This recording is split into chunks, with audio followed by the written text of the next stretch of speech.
Hello, welcome to my YouTube channel once again. I hope you all are doing very well.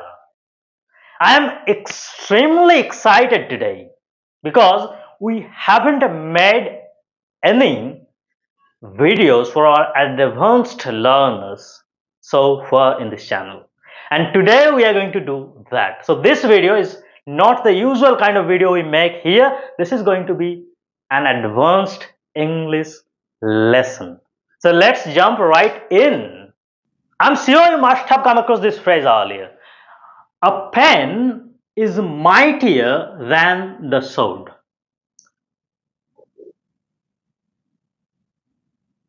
It's not just about writing. It's about the words that cut deeper than blades. If you want to sharpen your speech into something dangerous, a voice that stings with elegance, tells stories effortlessly, that lingers and captivates instantly, then you must give the due weight to the words that you choose every time. Imagine this. It's raining outside, you went to a restaurant. Not any other restaurant, your kind of restaurant where they serve dishes customized to your taste buds. You went there, you sit at the corner table, you ordered your favorite chicken and they served it, you had it and you lost the track of the time. And then you returned back home. And as soon as you entered home, your mom asked you the most obvious question, hey, what did you order? And you said, I ordered chicken and probably rice.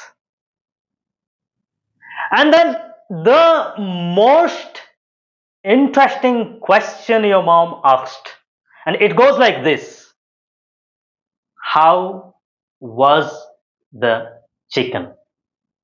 And you start telling words like it was good, wonderful, amazing, best chicken I have ever had.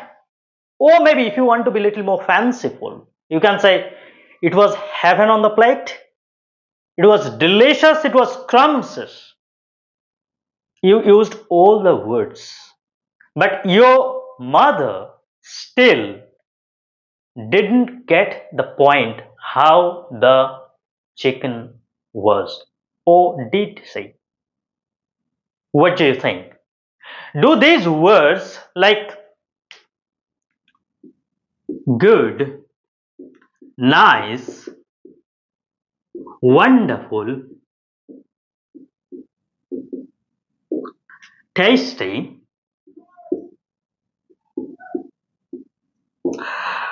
delicious,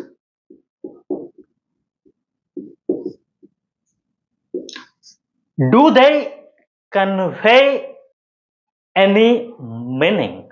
What do you think? If someone had a piece of cake, if someone had a rasagolla, they would have said the same exact words. Like it was good, it was nice, it was wonderful, it was tasty, it was delicious. Right? So there's some problem with these words.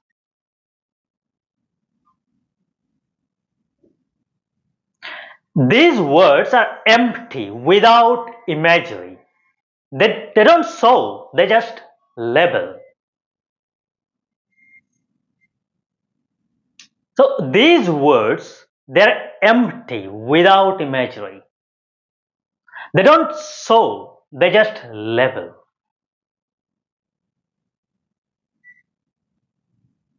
So these words, they're empty without an imagery.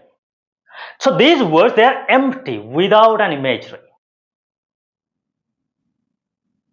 They just don't show anything, they just label. They're fragile, they're ephemeral. They vanish the moment they appear.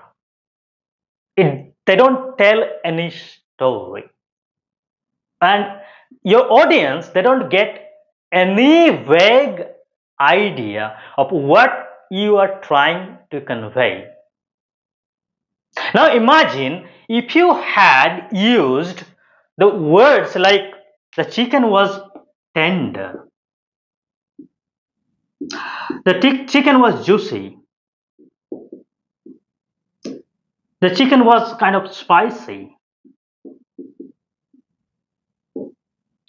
or maybe you can say there was a smoky flavor.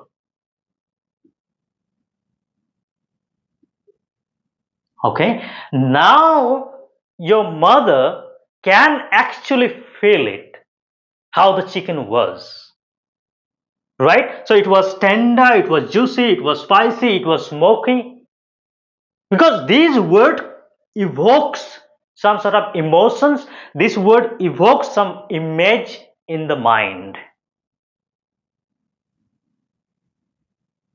Getting my point? So whenever you are trying to open your mouth, whenever you are trying to describe anything, it can be a situation, it can be a story, it can be anything, or you want to build intimacy while you are having a conversation, you have to use words that evokes emotions, that evokes pictures in the listener's mind, so that they can actually connect to the story, they can actually connect to the things you are trying to tell them. And one more thing, so when you are having the chicken, you are exactly feeling these things: tender, juicy, spicy, smoky. You are not feeling good, nice, wonderful, tasty, delicious. No. Right? So as soon as use these words, so it's basically creates a filter between your brain and your speech, and that makes you less articulate, and that makes you less commendable while speaking. So next time when you are opening your mouth, keep that in mind, that we have to use, if you use these kind of words and expressions that creates emotions, that paint vividly, it will be better to have a conversation with. It will be better to describe the situation. It will create more connection, it will build more authenticity, it will build more rapport. And the end goal of conversation is to build rapport with the other person. Right? I hope you got the point. So I have used purposefully actually few advanced words to describe the whole situation here. And the first one was linger. What does that mean? Linger means something that continues to exist. Something that continues to exist. Right? So you can imagine, let's say you have a cold. Okay, and you have had medicines but it's not working, so you can say it's lingering, so it's continuing to exist, it's not going away easily, right? It's lingering, it's continuing, it's there in the moment. That's linger. Or you can say, we Bengalis, we tend to go to the, we hang out at tea stalls or cafes, right? And even after the shop is closed, we tend to linger there, we stay there for a while, right? So it's linger, right? We exist there for an extended period of time, that is linger, the first word. The next word is captivate. Captivate is a beautiful word. Captivate means, let's imagine something pleasant, something beautiful, something exciting, and that holds your attention, that grabs your attention, that catches your attention for a while. So that is captivate, right? You can say, oh, it was captivating, means it holded my attention for long time, right? So captivate means hold, captivate means grab attention, right? So you can say it has its own charm, right? It has its own way of doing things, right? That is captivating. That is captivating. So it's enchanting, you can say. It's beautiful, it's enchanting. Uh, Probably in some sense beguile, you could say, but that's not the right word here. Captivate. So hold the attention or to grab the attention, right? So you watch a movie. So movies captivate your attention, right? It captivates you. If it's a beautiful movie, right? Maybe a stage drama can captivate you. A book might captivate you, right? It might hold your attention, grab your. Okay, the next word is ephemeral. It's, it sounds just beautiful. It sounds pleasant, right? Ephemeral. We have talked about linga. Linga means something exists for a longer period of time. That is linga. But ephemeral is just short. It's just the opposite of linga. You can say in a sense, right? Just for the sake of remembering, right? So ephemeral means something exists for a shorter period of time. So you have a cough, right, and cold, and we talk about the linger, right? If the cough and cold is lingering, and you can say it's ephemeral, means it doesn't last longer, right?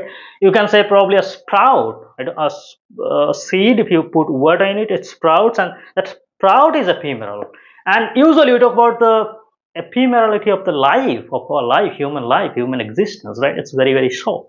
So ephemeral is a beautiful word. It's just the opposite of linger in some sense, right? So ephemeral means short. I hope you got the point. So that was the end of the video. Please let me know, how did you find the video? Was it captivating? So if you have any doubt, you can ask me in the comment, or please let me know if you find these kind of videos interesting. Then I'll keep on making these kind of videos again. Thank you so much.